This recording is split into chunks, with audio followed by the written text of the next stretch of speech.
What's up, gamers? This is Screen Smash, CouchSoup's video game podcast, where we talk about all things in and around the world of video games.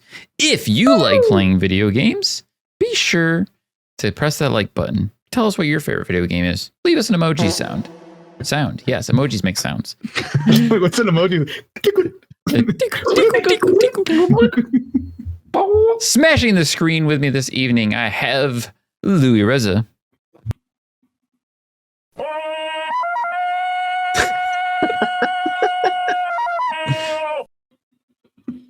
You're welcome. And Nick Mckay. Yeah, good luck following that. Yeah, you should have just rolled on like nothing, like it didn't even happen. I should have done the yodel myself. Like, oh, you do that? What? I can do you one better. Oh, I can actually do it. And we have Jake Brown. Yodeling. There you go. No, I can't. Thanks for playing the game. Thanks for playing the game. And I am your host, Dan Morris. The episode already. God, it's perfect. Everything is from the panel. Oh, Question from the panel. All right, so Louis, I know 2023. If y'all may not notice, Louis won the first Smashy. He's one of those Smashy winners. So he won an award for the greatest intro, whatever we call it. I don't know. Why do you have to go that hard? We just started. Like the bar. You've already put away. You've already set the bar so high. You gave me recognition. I'm going balls to the wall on that. All right, I'm sorry. That's on you now. You know, now you have to have something new every single week. Oh, every week. It's on you now. I will absolutely. You get a different pitched yodel every week now. I know the yodeling was just the first one. I got way more. And you should do like that goofy, like shoots off into the sky. If you clip all of the videos like they did for the Smashy Awards, you're going to see that there's like an actual narrative. Oh boy. There's going to Tarzan came in. There's going to be a woman screaming next because he's saving Jane. So it's going to be Half-Life 3. Hey. So it's never going to happen. Like 3 minutes into 2024 Screen Smash, and we've already mentioned Half-Life 3. Hey, we haven't talked about aliens. Not allowed to say anything. Metal Gear. We haven't talked about aliens in a long time. That was a running thing for us for a long time. Was aliens. I'll give you that. But tonight on Screen Smash, the plot involves murder and game things, but murder. Murder train. Murder. On aboard the murder train.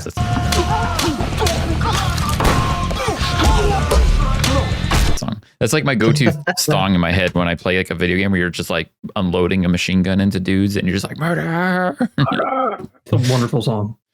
That's great. So we're back. This is the first new episode of Screen Smash for 2024. We've just had a little bit of a hiatus, taken a little bit of a break, recharged the old batteries, and ideally did some gaming and celebrated the end of last year with the Smashies, which we all think was a smashing success. It was definitely fun. Pun intended. And shout out Louis again for winning the Smashie for best intro. Wood Smash. Wood Smash. Wood Smash. Smash. I'm sticking to it. Wood Smash. We kind of covered everything that we were going to get into already, so we can kind of jump right into it. And like we're going to start the show off talking about what did we do over break, guys? Like, what did everybody do?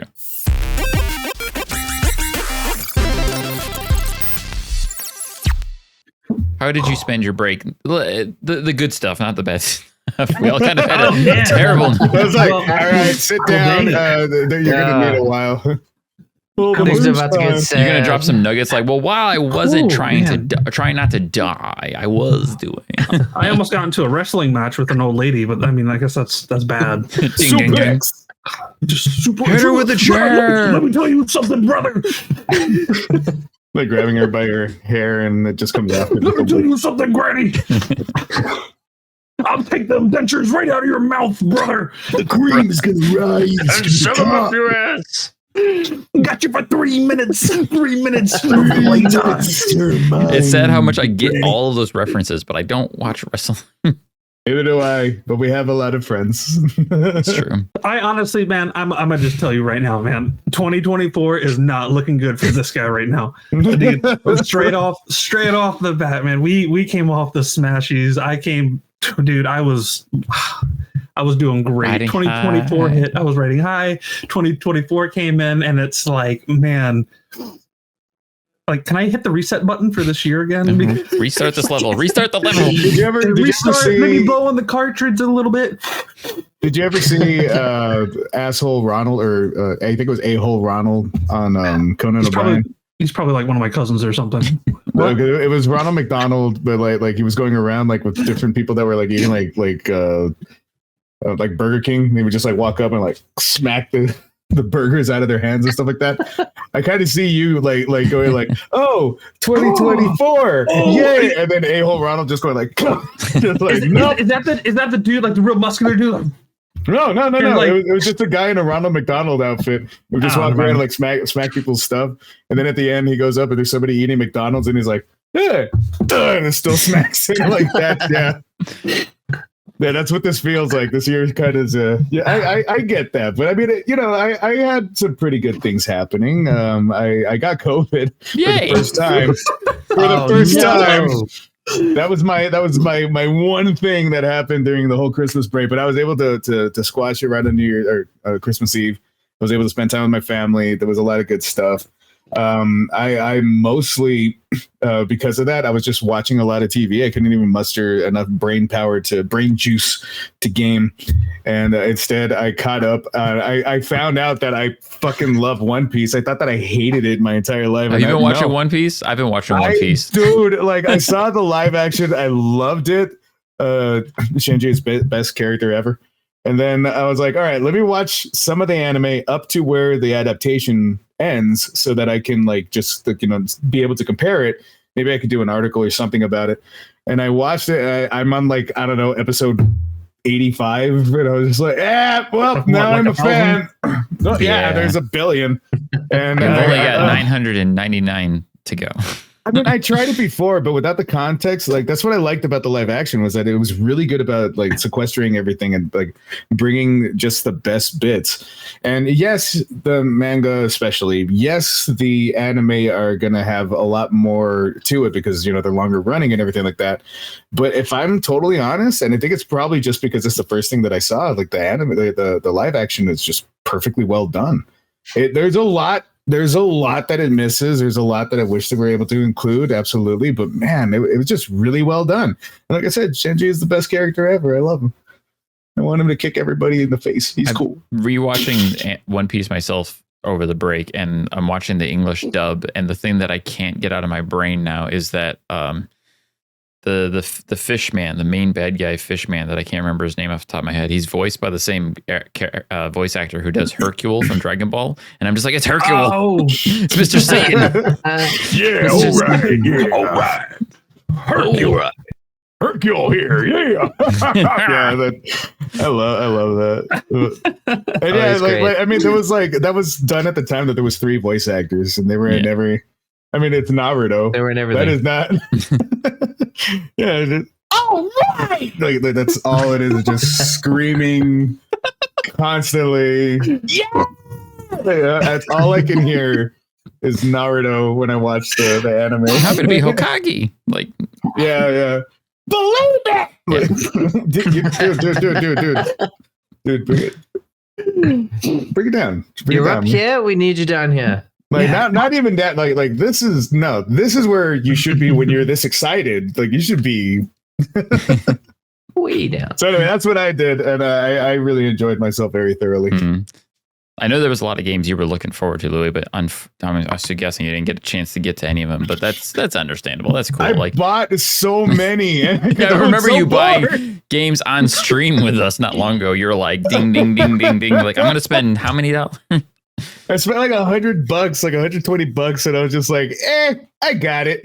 And then I bought like 12 games, and I'm like, all right, I'm going to try each one of them for like half a second. And then I ended up just falling back to Hi-Fi Rush again. It's that good. Shut up. Leave me alone. Fair enough. It looks amazing. It is such a good game. Everybody needs to play that. And it's happy and it's funny and it's silly. And 808 is still the best cat. Yes, I'm bringing back that stream too. I love like just that happy feel. But now I'm getting back into horror again because, well, that's what I do. So I hate being happy. Hello, darkness. I mean, horror makes me happy. So it makes me happy, but if it's really good horror, it also like disturbs you very correctly. And like you can't fall asleep for a few days. Like that's the kind of horror I like anyway, and I'm trying to write again and I'm starting to write horror again and everything. So I'm like, I got to immerse myself back in that world. So I'm going to go back. I finally got Resident Evil 4, which is stupid gorgeous. So I am trying my hardest to beat Lies of P. I guess I'm on the last level. It just keeps going. But like there's so much. As far as games go, I didn't really dive too deep into the games. I finished Ghost Runner, the first one. Fuck, man, that game, it got a lot of recognition. I still think it deserved way more. It was so good.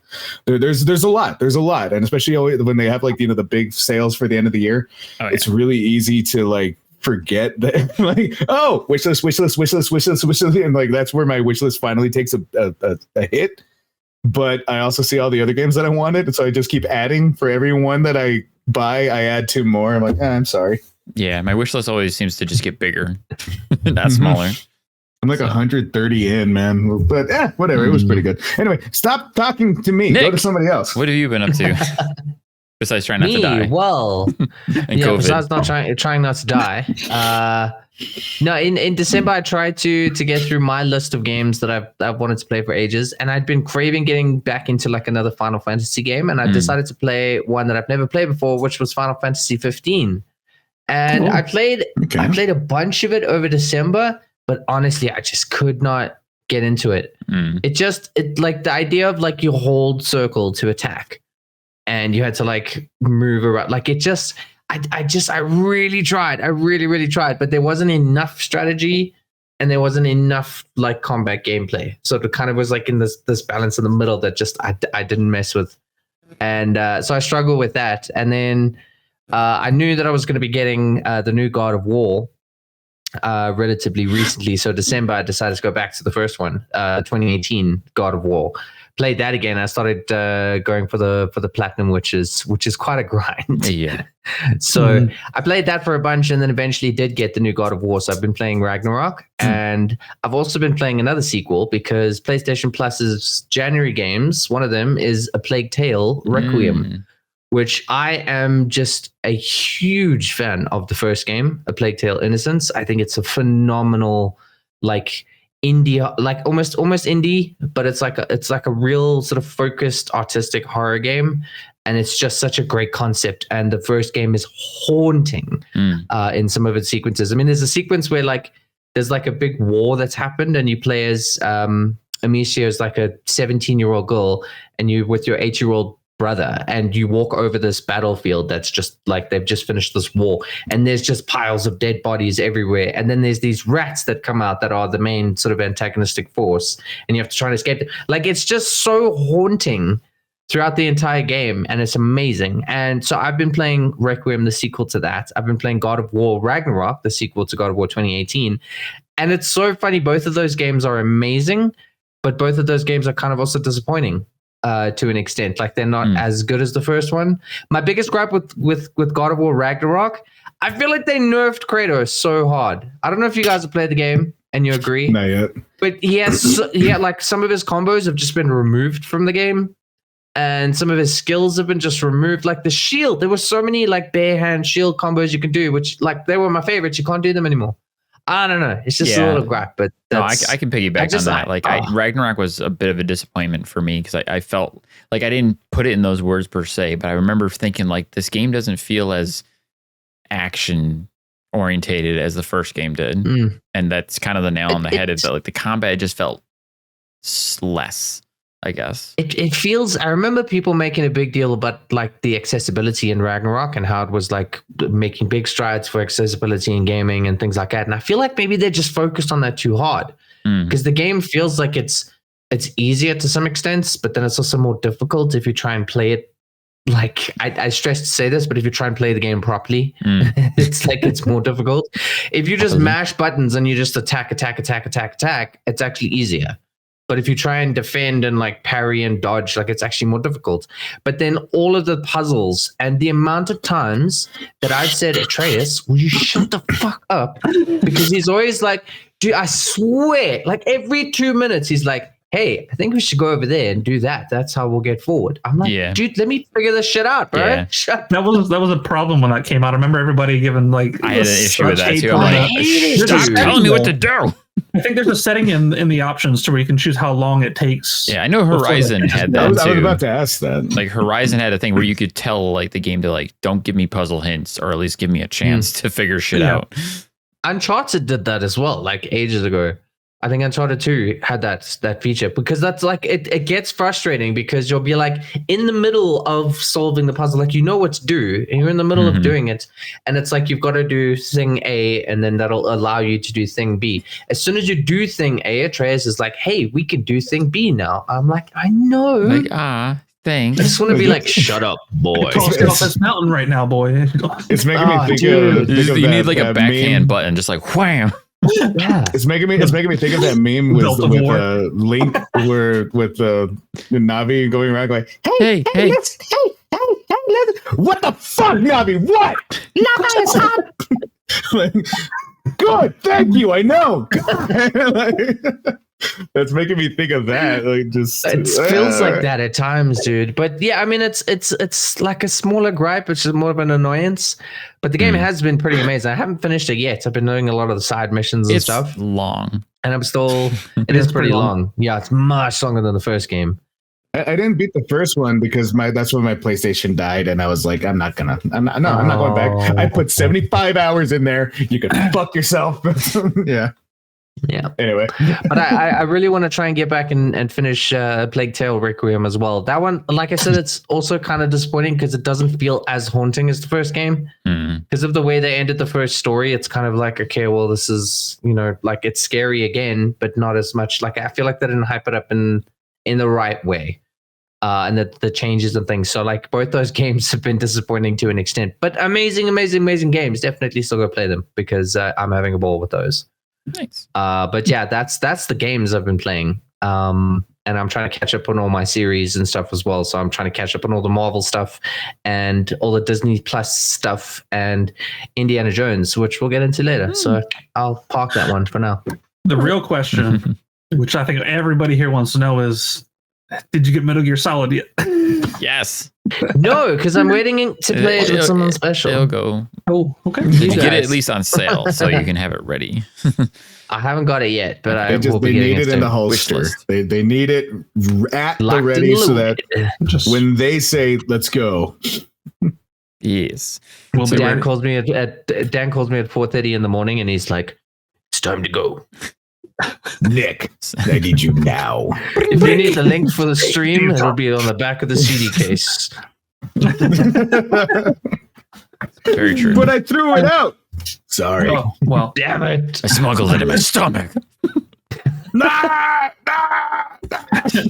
just be like, case.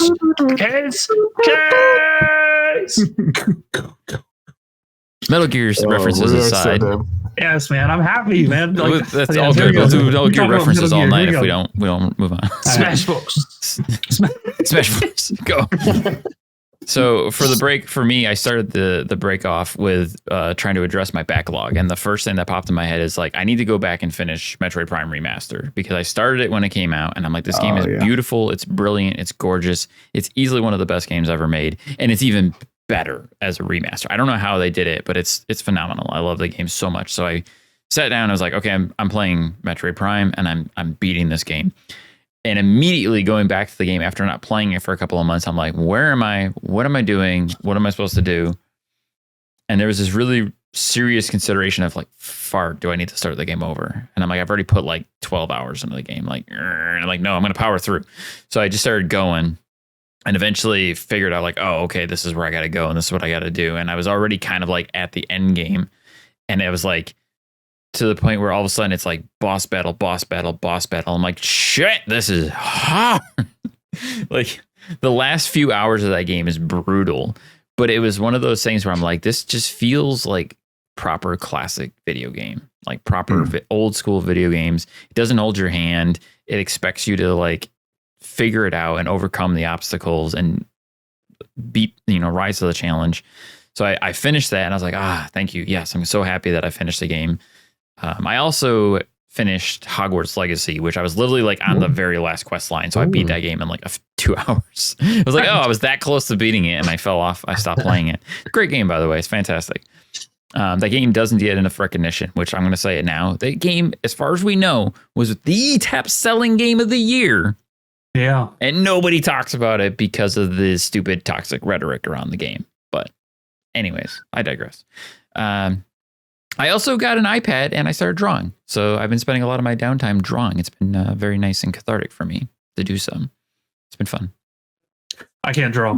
I can't draw either. No, you can draw. There's a reason I sing and I write. Yeah. I can't You sing. give me a pencil. You give me a pencil and tell me I have to draw. I'd rather use it for firewood. Give me magic wand. Would you like stickmen or a very straight snake? Let me draw you Kratos, stick man. Wow, Louis, you drew a perfect circle. It was a straight line. Started off straight. I was trying to draw a straight line. It was a perfect circle. No, it is literally curved exactly as it should be. I went like that. I can see that happening. I don't know what happened. I feel like the only game that I played over the break, sadly enough, because like I really haven't played like a whole lot of games. The only one like I would consider it a game is on the way I took a trip up to New York a week ago, and it was a 15-hour car ride. So I got back into. I used to play it a lot when it first came out. Marvel Strike Force on mobile phone, and it's a pretty cool little like turn-based RPG. I mean, yeah, I dug it for a while. It's something you can just pick up and mindlessly play. It's got an autoplay button, so like I love games that have autoplay. I mean, like less work I have to do, the better. But it's just kind of cool just doing like these little daily tasks and whatnot, unlocking new characters. That's what I was gonna. That's why I laughed. I'm not playing. The less interaction I have in a game, I like the better. To play games that play themselves, so I don't have to play. That's it. honestly my biggest frustration with mobile games, because like I'll check out mobile games from time to time, and I'm like, this is great, this is cool, and then I get to the point where I realize like I'm just clicking, like I'm hitting space to get to the next screen. It's like that game that Louis talks about. Like I'm literally just poking the screen so that things happen, it's and I realize that I'm not doing anything. It's not that I wanted to play that game. That's the only thing I had for me to do. I was like, okay, what you're talking about is watching a movie. I think that's a movie where I have to continually press play. Every frame you have to. No, I mean that's what you want to do. You want to watch a movie. Yeah.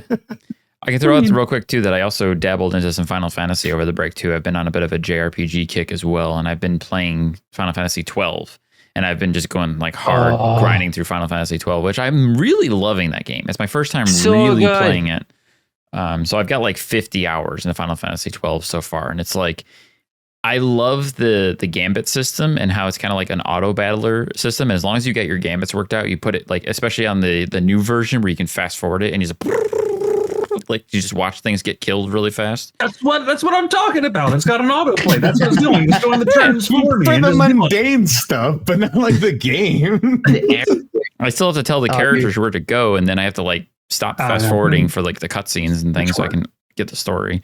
But it's also got me like, I've been digging JRPGs lately, and the JRPG that's coming up that I'm actually really interested in because I played a demo for it on the PlayStation is the Grand Blue Fantasy Relink. There's a demo for it on PlayStation, and I think Steam has it too. If you like JRPGs and you want something new, check it out. I was really impressed, and I immediately pre-ordered the game afterwards. So, if you've got 240 hours of your life to spare, I don't, but I try. That's exactly it. All right, so the funniest thing, whenever someone says JRPG, I'm just like, 100 hours? Yeah. Not all of them. How long not is all your of game? them. I'm gonna Not bring all of that them, up most too of them. when we get into the main discussion. I'm gonna bring that part up too. There's like I said, I have opinions. Opinions. He has op Opinions. onions, is what he has. So with that, Op- OP onions. onions. let's move on to those opinions.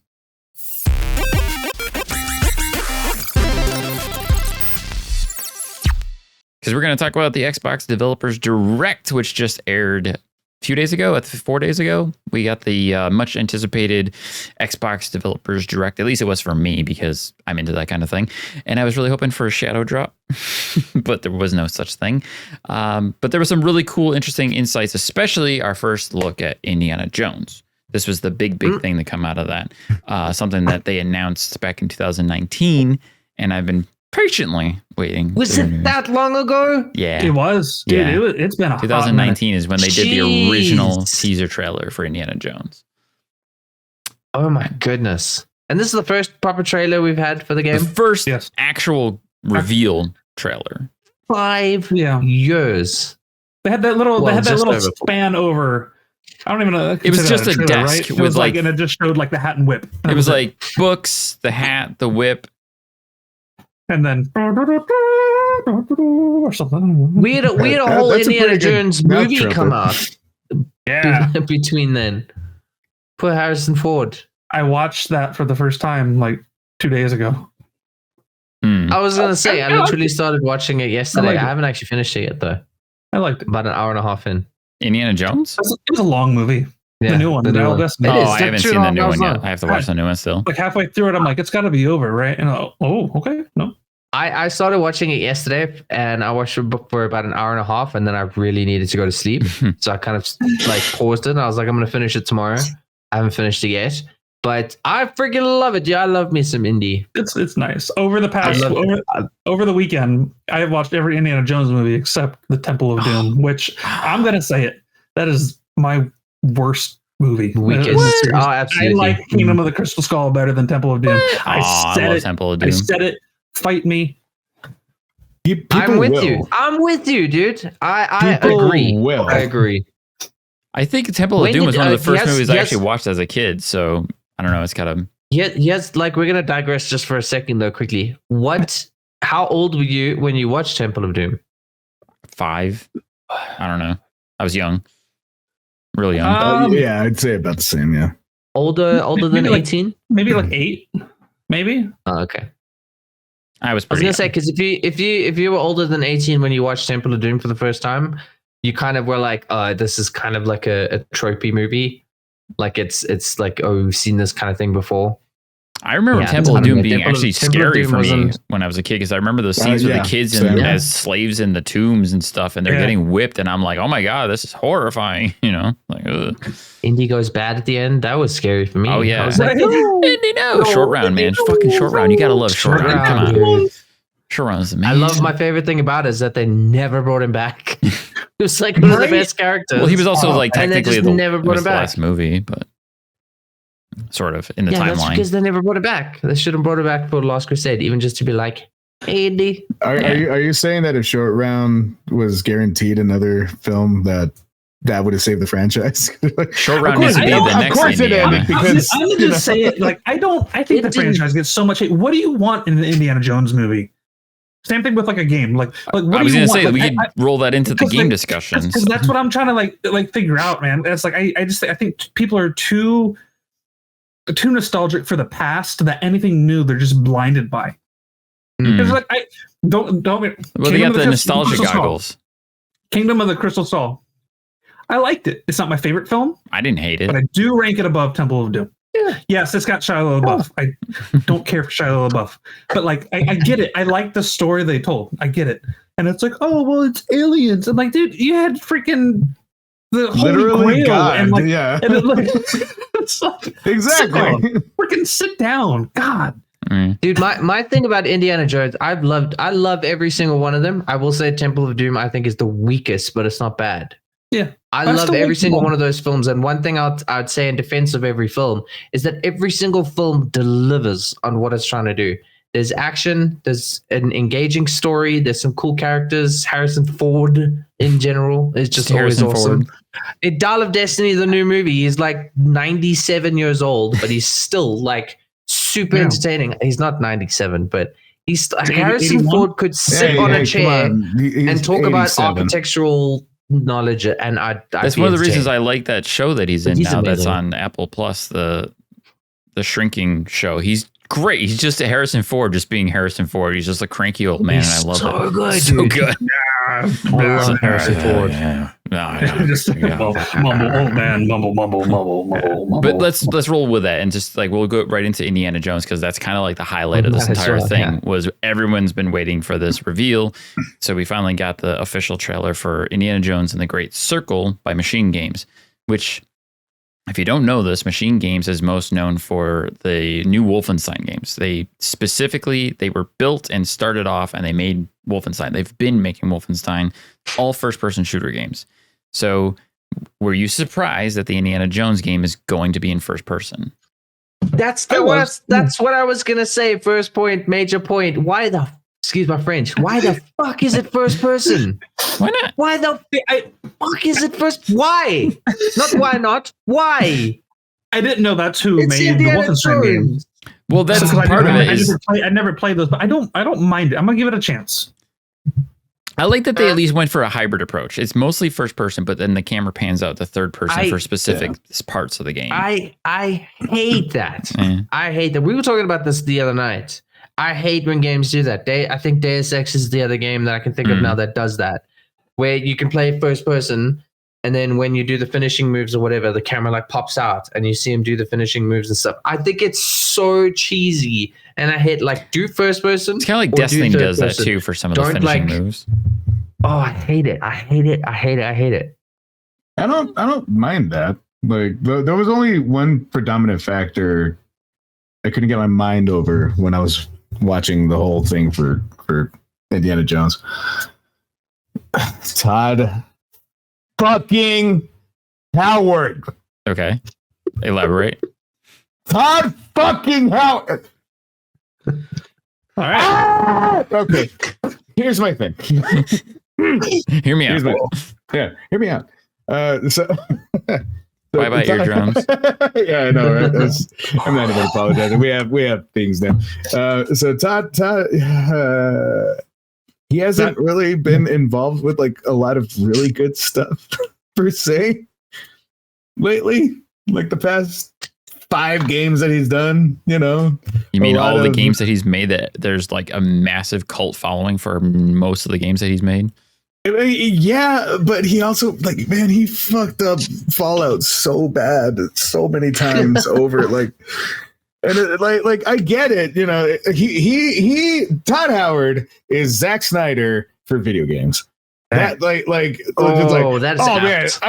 we're gonna make it so great. It's gonna be grand. It's gonna be great. Like I know exactly what I'm doing, and everyone needs to listen to me. And then he has, cult followers, like you said, and they're weird too about it. Like it's like you can do no wrong. It's like no, he's done plenty wrong. No. You just got to give the game 10 years to get the DLCs correct, and then to have patch after patch after patch after patch after patch. I enjoyed the hell out of Starfield. So yeah, I mean, I like Starfield.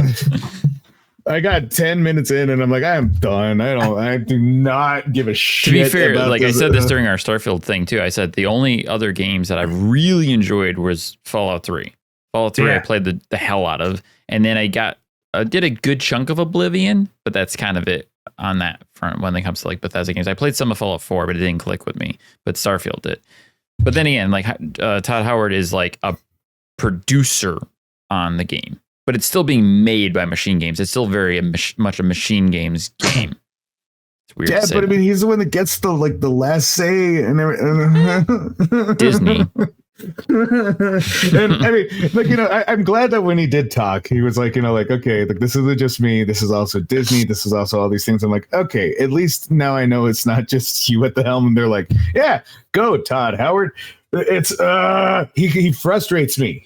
Because yes, he started out great, but it's like a great director. Look, M. Night Shyamalan, a guy that had everything going for him, nailed it a couple of times. And then just kept going I know what I'm doing. trust me. And it wouldn't hit, and it wouldn't hit, and then every once in a while it gets something kind of close, and then it wouldn't hit, and it wouldn't hit. So I got a little scared. If you can't tell, just a little bit scared when I saw Todd fucking Howard.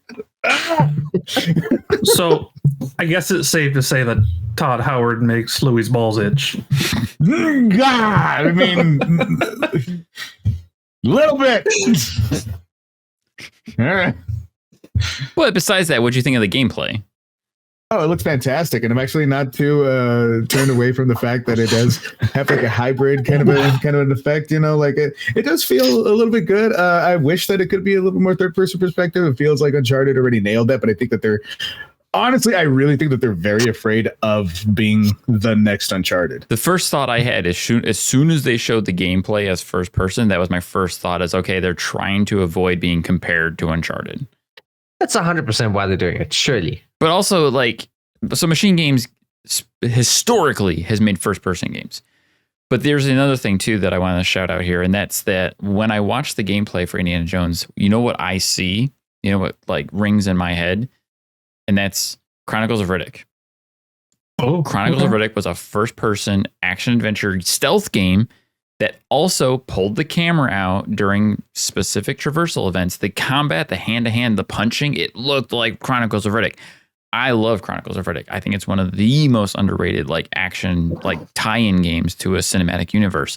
So to me, the second that clicked for me, I was like, ooh, this actually might work really well. And as soon as they started talking about how they're going really hard on the puzzle elements, I'm like, okay, I have to rewire my brain for what to expect from this game, because I was thinking it's going to be like the guns a-blazing, running around blasting Nazis. And then it's like, no, this is actually going to be a more slower stealth and sneaky, but it seemed like you get a little bit of options of how you want to play the game. And they use the shit out of the whip. You can use the whip in everything, literally everything. That looked really cool. I was really impressed with that. That actually did excite me, but the only problem I have with that is that it might, if they do it too well, it'll make it too easy, the combat and everything. But it's funny the way that you're saying it, because I'm kind of thinking when we were talking about Prince of Persia, I was going to be a side scroller, and you were saying that but why is it going to be a side scroller? And I was like, hey, it worked for Metroid Dread, and you're like, you know what? There you go. So I don't think that we should just kind of undercut it too much, that, the first person, because even I'm questioning that. It's Indiana Jones. You don't want to just my hands. You want the whole experience. You need to be able to feel the idol in your hands as you pick it up and then see the boulder rolling at your face. Yeah, because they're saying we want you to feel as immersed as possible. Yeah. The best immersion is first person. I'm like, well, Batman works pretty well. I feel like Batman when I'm doing Arkham games, and it's all third person. You see, I think that's kind of where making this a first person game is a failure, though, because the thing about immersing yourself in this game is because Indiana Jones is a well-established character already. Anyone who's even remotely interested in playing this game would know who Indiana Jones is. So the dream of playing this game, the escapism of playing this game, is I want to play as Indiana Jones. And first person games very much try and put you in the shoes of the person you're controlling. Mm-hmm. The joys of playing Tomb Raider or Uncharted, I'll use those two as examples now, is that you get to play as Lara Croft. You get to play as Nathan Drake. But when you play something like Outlast or Alien Isolation, that's very much, it has to be a first person, because you have to feel like those characters. You have to be in that kind of thing. So Indiana Jones as a first person game kind of feels like you're putting yourself in the shoes of Indiana Jones rather than playing a game with Indiana Jones in it.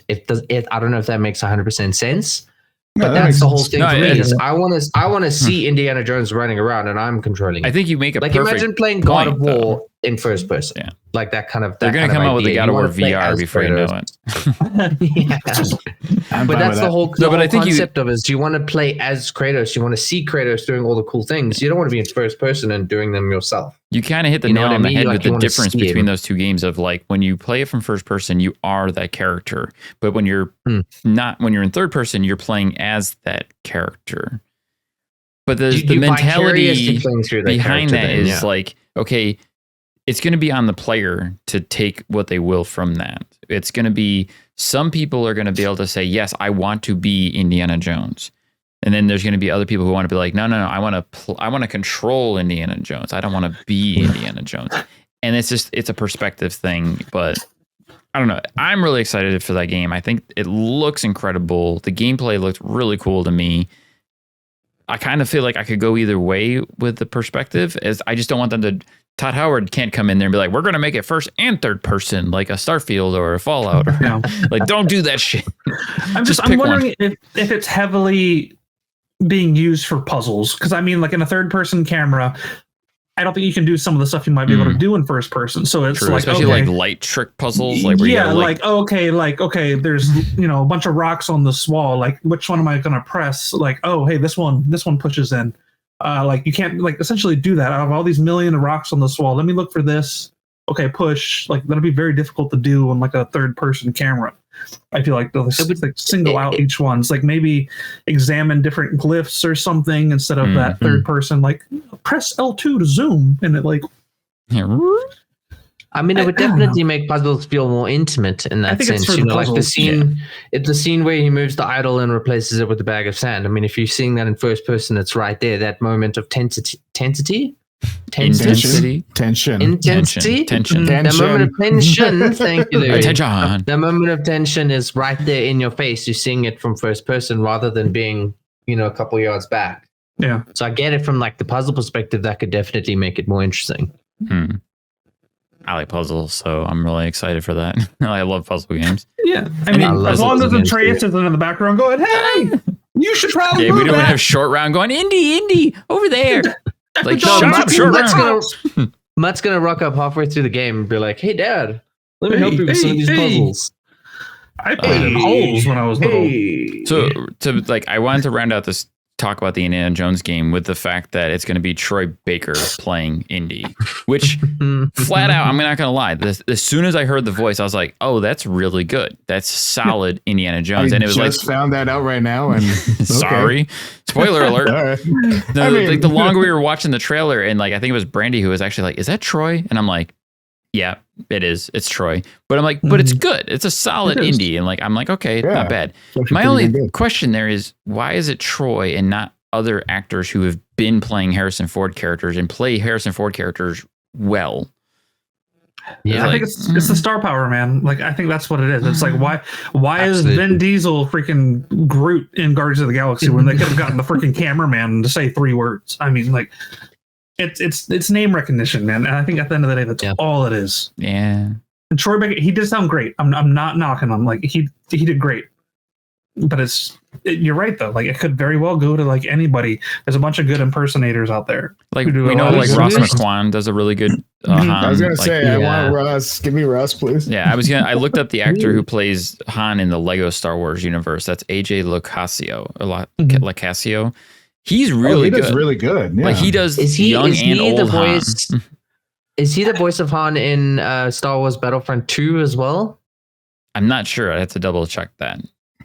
Because I can't remember the Lego Star Wars voice. I think it's the same, but the guy who does Battlefront 2, that's one of the best Harrison Ford voices. His Han Solo is amazing. I was like, I hope it was this guy, and it's Mr. Voice Acting. So, side note, and I don't know if I don't know. I think Dan's played this. Who was who did the voice for Indy and the Xbox game? The original Xbox game and the Emperor's Tomb. Indiana Jones and the Emperor's Tomb. We're gonna have to Google that. If it wasn't Harrison Ford. If it wasn't Harrison Ford, fact check. Somebody fact checked it. Dan, stand by, please. But while you're doing a Google, we'll kind of roll. They should remake that game. That would be cool. I need to actually play that game. I need to play that game again. We should do a stream. Yes. All right. So I'm going to work our way backwards through this show because what we got was there was a deep dive for a game called Ara History Untold, which was a strategy 4X game. And the first thought I had seeing this game was how many people are watching this going who gives a shit about a strategy game? Why are they showing this during this kind of presentation? And that's exactly it. I want to say there are millions of strategy fans. I'm not one of them, but I'm glad that a game like this gets proper presentation during a show like this. I'll give you that. I completely checked out. I don't blame you. I couldn't watch the show because I was working. I had to have it on my headset. So there, Ara, as soon as I heard like, yeah, is it strategy? I was done. Did not pay attention. Wasn't totally checked out, but I also didn't understand the Japanese ones. So so I don't have opinions on either of those. But like, you know, I get what you're saying. Like the strategy games, like I know a lot of people who love it's proper representation if you think about it that way. Like like they said it was diverse. It's genre diversity and it's representation across the board. So we're getting a game from pretty much like all different sides of genres here, because you've got an RPG game, you've got a JRPG, you've got an action adventure, and then you've got what crazy nonsense Hellblade 2 is going to be. I can't wait to. Oh God! Did you find anything, Nick? Yes, David Eschk. It's ES. I feel like I heard that name when I was looking into the actors who've played Indiana Jones. Yeah, he voices Indiana Jones. No, it was good. Yeah. There's so many Indiana Jones games. Holy crap! There's a lot of like click the mouse point and click adventures. Yeah. I think so. A lot of like PC and Game Boy and stuff like that. Yeah. And movie tie-ins and so all that. But there you go. You learn something every day. There's something new. So the Japanese game that Louis was talking about was a bit about Visions of Mana, which was announced at the Game Awards. I'm pretty sure they announced the Visions of Mana. And this was actually like a sneak in, because like the way they did the whole presentation with like the sketchboard and stuff, which I actually really enjoyed. I thought that was cool.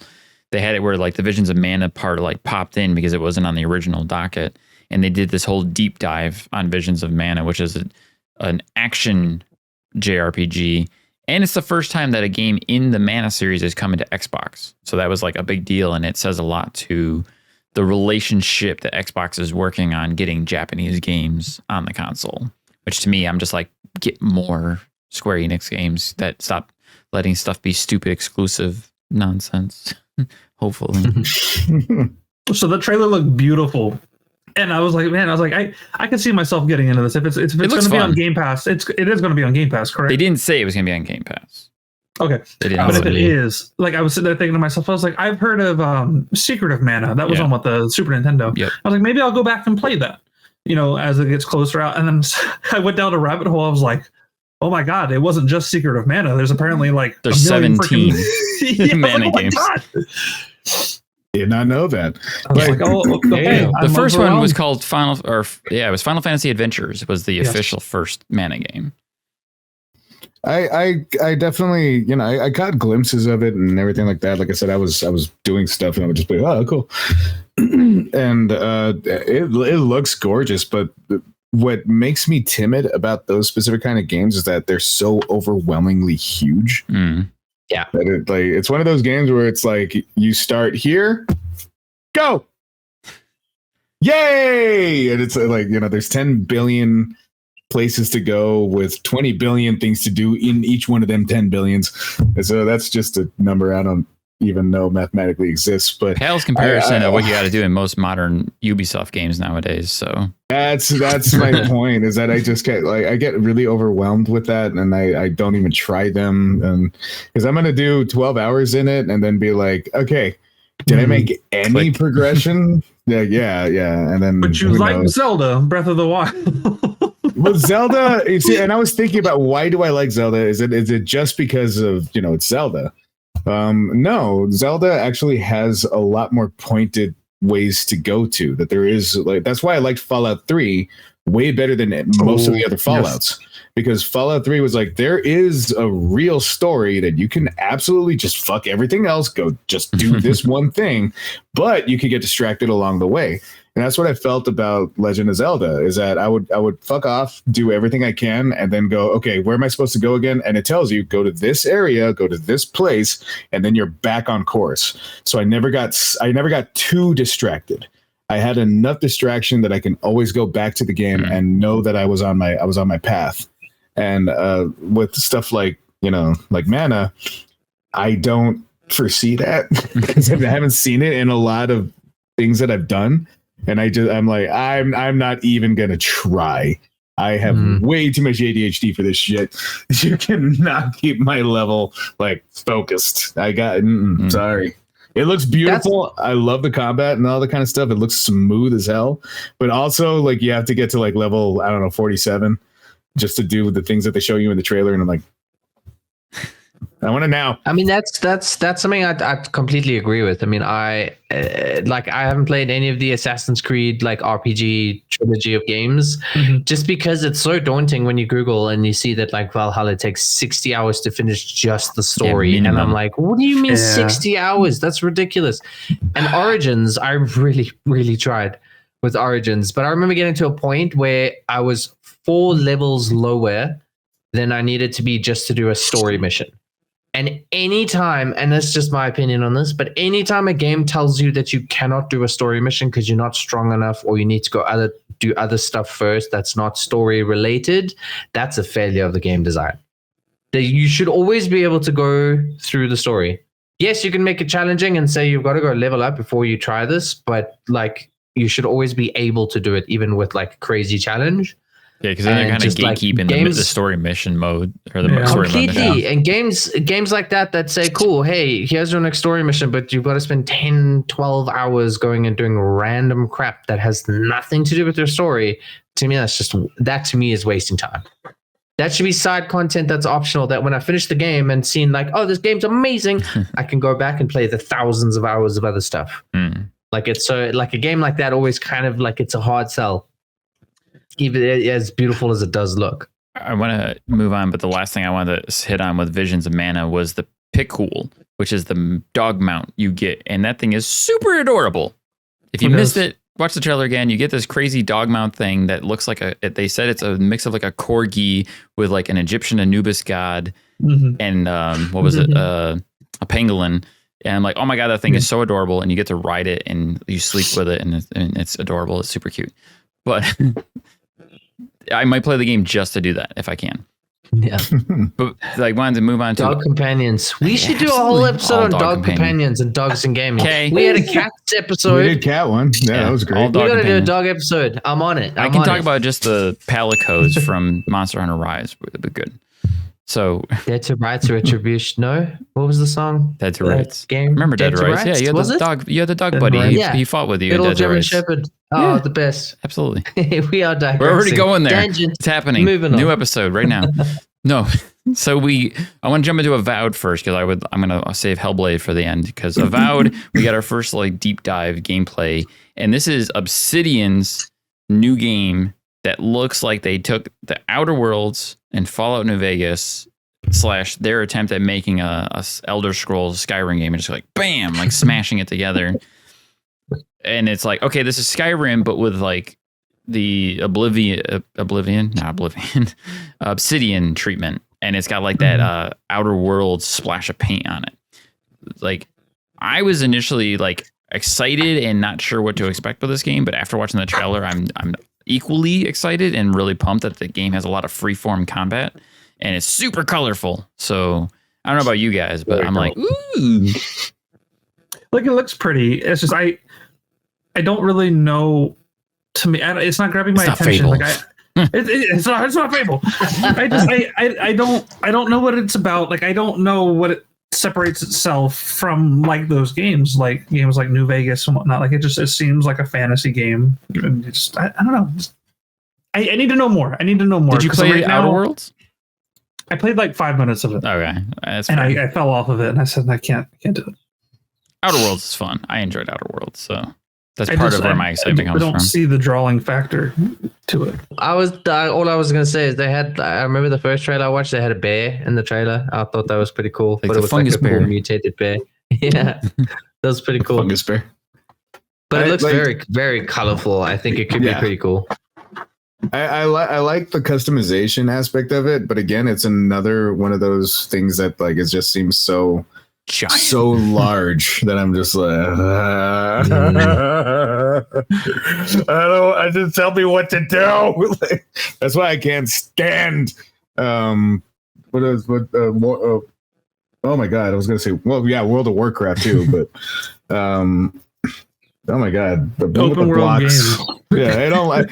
I could do open world games, but like when they're like, you can do anything and everything that you want.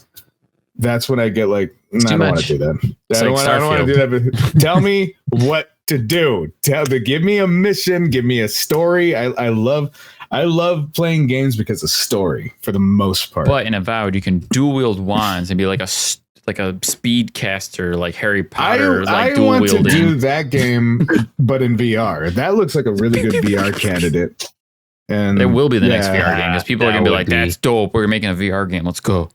That would be cool. That one looks really good. Like I have my own ideas on doing like a proper VR. It baffles my mind that like people don't have like you have the controller. You can like click certain buttons and stuff like that. Imagine being able to like when you use these two fingers and then you go like this.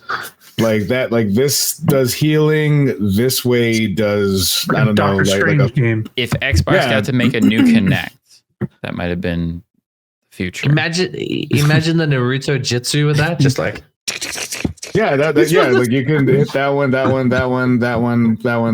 and then like go like this, and then it goes. And there's so much. Sexy Imagine jutsu. going back to the store and being like, I broke my controllers, and they were like, how did you do that? Naruto game.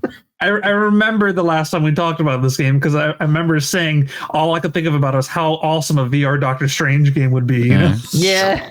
Yeah. Like that. Like I'm thinking about like there's so much that you can do with like the interaction with the buttons and stuff like that. Nobody's utilizing it, and. There have been a couple games where it's kind of like, oh, okay, like you hold your palm this way and you do this thing and it does a thing, and then when you hold it this way and do that, it does a thing. I'm like, the problem is utilizing that without it being too much of a gimmick, because we've seen motion controls coming and going, and a lot of times it's like, oh, this is really cool, but then you realize like it's very limited and it wears off fast. Because like I've gone through all the motion controls, all the Wii, the PlayStation Move, like with the Xbox Kinect, and some games did it well. Most of them didn't. You know, like, oh man, I played so many Kinect games. I used to have a blast with the Kinect. It was a good time. It's a sad thing that failed the way it did. But anyway, so Avowed, I think this is the big takeaway here is we're going to be eating good on Xbox this year. Like, man, that's a minimum of 4 games I'm going to be devouring on Xbox this year. Because we got Indiana Jones, we've got Avowed, we've got Hellblade. Those are all Game Pass. And we got a release date for Hellblade, which, if you don't know already, I'm a big Hellblade nut. So I'm very excited that by this May 21st, I will finally be able to play Hellblade 2, which I've been waiting for this game for a long 7 years, 8 years. The original game came out in 2015. I pre-ordered it and bought it on the PlayStation 4, and then I got it on Xbox and played it on Xbox. We got this new deep dive for Hellblade, which the game looks constantly continues to impress and look incredible, look amazing. And Louis, to your much grievance, they specifically said during this direct that Hellblade, Senua's Saga Hellblade 2, technically is how they refer to it, will be a shorter narrative-driven game. So to me, that says the game's going to be a 10 to 15 hour experience, but like hyper-focused on the intense story and gameplay, which... that sings to me because I'm like, yes, please. I don't need another 30-hour God of War Ragnarok. How long was the first one? How long? The first Hellblade was about 8 to 10 hours. If you know what you're doing, you can beat that game in like 6 hours. But they're saying shorter. So when they say shorter, do they mean shorter than the first one? No. They were just saying it's shorter than most. Like they were saying than average. Like it's a shorter fixed experience. So they're not going to put a bunch of bloat in it. But then again, look at the game. Look how incredible it looks. Look how amazing the acting is. For like a 4-hour game. Well, I mean, there used to be a PlayStation studio, and then yeah. I mean, they were never owned by Sony. They were never Pass, owned by PlayStation. They made games for PlayStation, but Ninja Theory historically has flip-flopped a lot because they were an independent studio. So they would go where they could. They would make games where they could, and then. Xbox bought them up after Hellblade. Look out for Hellblade 3 PS Plus day 1. Maybe we never know with because Xbox is getting into publishing, so we might start seeing Xbox games on PlayStation in the near future. So They never know. It looks like it could happen. It's a win-win to me. Yeah, I'm fine with it. The first Hellblade, and I talked about this before. It has a great VR. Speaking of, that is kind of like the point where I'm kind of like, there's no reason all games shouldn't have a VR application, because you're still third person. You're controlling her. You're watching her move around, and you can get up and walk around in the environment. It's so ridiculous. I haven't beat the first one yet, honestly. Sacrilege. It's not that long. I know. Don't play it in VR just so you can beat it. No, I want to play it in VR. It's that good. Like, I like being able to go, oh, look at the sun. That's why you haven't beaten it, because you're just Dude, you're gonna get to the most horrifying parts of that game, and you're just gonna be like, nope. Like rip it. I got to a couple like the first really big fight where you're like in the darkness having all the monsters coming at you. Holy shit, that was a lot in VR. They're like, it's a lot when you're not in VR. I was like, the game, and then watching what they were talking about for this new iteration, that it's going to be like a lot more intense. And they're like, we're trying to focus primarily on, we don't want you to feel like you beat the bad guys. We want you to feel like you just survived. Like, I don't know what's gonna happen now, but man, it looks, God, that is such a good game. It has no right being that good. One of these days, I'm gonna pull the trigger and just play it on Game Pass. It's on Game Pass. There's no reason you shouldn't play it. I have it on my my PlayStation wish list. I've had it on there for a while, just waiting for it to go on sale. It's just not appealing. It's still pretty cheap. The start button. It's like, I know once I hit it, I'll probably enjoy it. Let me tell you this: the gameplay feels a lot like God of War 2018. Like the actual combat gameplay feels like God of War 2018, and it makes me upset because people would compare Hellblade to God of War. I'm like, but Hellblade came out first, like 3 years before. Anyways. It's really good. It's fun. It's a short experience. It's a crazy, crazy deep story. Fair warning, it's very emotionally intense, especially if you have any history of like dealing with mental illness or have family members and stuff that have had to deal with mental illness. It'll hit you hard. Question from the panel. Is there a killing of any children? No. Okay, I can play then. I can't do dead babies. Yeah, babies. Like I'm a dead babies. I can't do it anymore. Don't play Outlaws 2 then. Yeah. There's a really, really heavy scene with that kind of stuff. But to take us out of here, hype levels all-time high. I'm really excited for what's to come. Indiana Jones, as far as we know, is coming out this year. They did say 2024. Avowed is coming out in the fall. The Visions of Mana is going to be in the summer. We got Hellblade in May. Like, man, it's going to be good. It's going to be good. I wasn't even thinking about like what games are going to be coming out in 2024 until now. So, and then it's like, this is the start of the year. I mean, we still have like the press conferences in like June, July. So, I mean, it's already looking pretty good. Yeah. Very, very excited. All right. To close out of here, just wanted to throw out there that we're trying to do some new stuff with Screen Smash. We hope you guys are enjoying some of these new approaches that we're taking. One of which is trying to include you, our listeners and viewers, to be more involved with Screen Smash. And we wanted to invite you guys to pop over to the CouchSoup.com website, sign up for a membership for free if you haven't already done so, and join us in the Circle Space. We have a Screen Smash Circle Space. You can talk there, you can hang out with us, you can chat with us, and we're looking for some cool stuff. Like, I had this idea about sharing gaming memories on the show, and I would like for our viewers to submit some of their best gaming memories for us to actually read and share on the show. Plus, we're looking at the idea of including you guys in the actual making of the show, if that's something you would want to be a part of. Stay tuned for more information and news, and be sure to pop over into Circle CouchSoup member space and let us know what you think. Okay. Thank you all for joining us. Thank you, Louis. Thank you, Nick. Thank you, Jake. And thanks for playing. See you guys next week. Bye.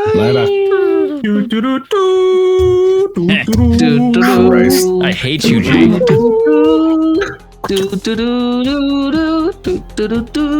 Find some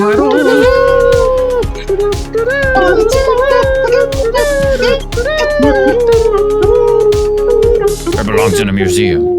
It belongs in a museum.